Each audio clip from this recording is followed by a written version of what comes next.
Terima kasih Anda kembali menyaksikan Sapa Jatim bersama dengan Pak Imam dan juga Pak Umar dari SAR Bumusi, juga dari Apindo Jember. Pak Imam, terakhir kita ulik soal bagaimana tekanan atau biaya produksi yang memang nyata adanya. Lantas, tuntutan kenaikan upah ini apakah masih realistis untuk dilakukan di kondisi sekarang? Ya, tadi begini memang. Sekarang bahan baku apa yang tidak naik? Semuanya ya. Bahkan kebutuhan rumah tangga aja, telur aja naik kayak seperti itu. Apalagi ada MBG, ya harganya sudah tidak karu-karuan itu. Nah, soal pabrikasi bahan baku memang naik, Mbak. Tapi itu pengusaha, saya yakin itu bukan alasan untuk tidak menaikkan upah. Karena begini, produksi naik, bahan baku naik, otomatis pasarnya juga ditingkatkan, naik juga kan, menyesuaikan itu.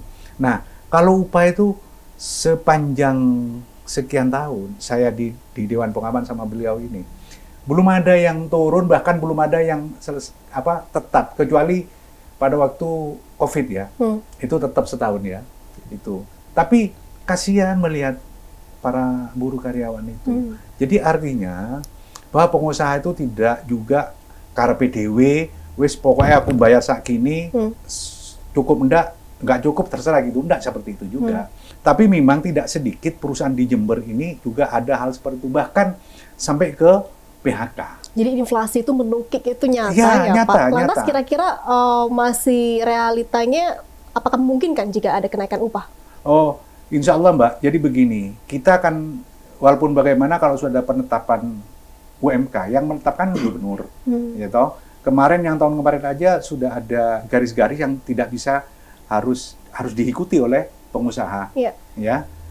Bahkan yang 2 tahun kemarin ditentukan oleh presiden sendiri, berapa itu 6,5%, ya kenaikannya itu signifikan. Maka kemarin itu sebenarnya saya bukan tidak bersikeras dengan Mas Farouk ini di sidang pleno, bersikeras Mbak, sama-sama memperjuangkan bagaimana perusahaan ini supaya langgeng dan tetap hidup di Jember, bagaimana karyawan itu nyaman dan sejahtera kan begitu.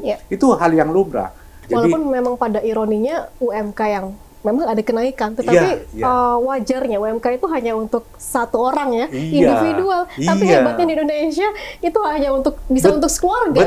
Betul. Makanya itu kan juga dari regulasi yang ada. Kenapa namanya UMK? Kan itu apa? Upah minimal, upah minimal kabupaten. Itulah. Sehingga para pengusaha yang nakal itu contoh, ya wes aku tak bayar minimal aja lah, karena itu juga tidak salah kan gitu kan. Padahal jelas Mbak, itu untuk bujang sebenarnya. Yes, oke. Pak Imam, tahan dulu, kita akan bahas soal jaminan pekerja. Apalagi tadi kita sempat singgung soal outsourcing. Memang banyak serikat buruh ini menuntut penghapusan outsourcing itu sendiri. Lantas, jika banyak usaha skala menengah, Pak Umar, bergantung pada fleksibilitas tenaga kerja, kalau misalkan ini dihapus, apakah jaminan tidak di PHK ini akan bisa nyata? Iya, fakta di lapangan kan memang seperti itu ya Mbak. Artinya kebutuhan outsourcing ini kalau memang sesuai dengan mekanisme dan aturan, sesuai peraturan perundangan yang berlaku, ini akan bagus sebenarnya. Jadi perusahaan outsourcing ini kan bukan perusahaan inti. Perusahaan outsourcing ini perusahaan second ya, misalkan ini ya. Ada perusahaan inti, pabrik jaket kulit misalkan. Pabrik jaket kulit ini kan tidak bisa menuntaskan sampai finishingnya seluruh pekerjaan tersebut. Nah, ini untuk pengerjaan resletingnya, ini bisa di-outsourcing-kan. Nah, jadi outsourcing ini pekerjaan-pekerjaan yang memang tambahan ya, bukan pekerjaan inti. Jadi tidak boleh outsourcing ini mengerjakan pekerjaan inti. Tapi di saat munculnya Omnibus Law ini kacau. Belum ada Omnibus Law saja, antara outsourcing, kontrak, pekerja tetap ini tumpang tindih. Meskipun di undang-undang sampai sekarang ini penjelasan tentang PKWT dan PKWTT tetap sama. Nah, ini harusnya pemerintah menurut kami SAR Bumusi mengevaluasi kembali, melakukan revolusi terhadap regulasi atau aturan yang tidak berpihak pada buruh atau rakyat ya. Sehingga masyarakat yang sudah sulit dalam kondisi menerima upah murah di negara kita ini kan dikenal dikenal seperti negara-negara yang terbelakang ya. Satu sisi Indonesia mengklaim bahasanya kita ini adalah bagian dari negara kuat, apalagi di Asia Tenggara atau di Asia. Tapi sisi lain, dibandingkan dengan Malaysia, Brunei dan lain sebagainya, upah kita jauh tertinggal. Betul. Kita sepertinya berada di benua Afrika ya, di benua yang sangat tertinggal, jauh dari peradaban, sehingga kita ini diperlakukan seperti itu. Iya. Pak Umar, kalau misalkan memang outsourcing perlu terus dipertahankan, kira-kira mekanismenya agar bisa menjamin pekerjaan ini seperti apa? Harus ada penegakan aturan hukum yang memang jelas ya dan konkret. Ada pengawasan untuk mengawasi jalannya outsourcing tersebut. Sehingga seringkali ini ya kejadian yang ada di Jember ini, saya menangani persoalan ya melalui kuasa pekerja DPC Sarumusi Jember.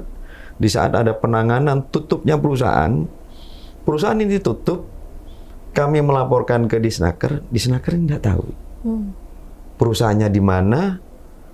Saya juga bingung, kok bisa?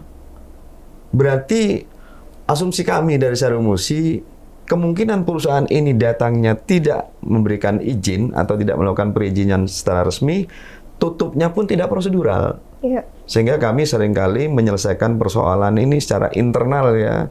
Yang terpenting target kami, permasalahan ini bisa selesai, tidak merugikan hak-hak dari pekerja. Jadi penting sekali ya Pak Umar soal controlling, pengawasan pemerintah hadir di sana untuk bisa menjamin para pekerja ini. Nah, soal upah dan UMK tadi yang dibahas memang di Jember belum layak, apalagi untuk menghidupi satu keluarga. Kira-kira angka ideal yang bisa ditetapkan itu berapa nilainya?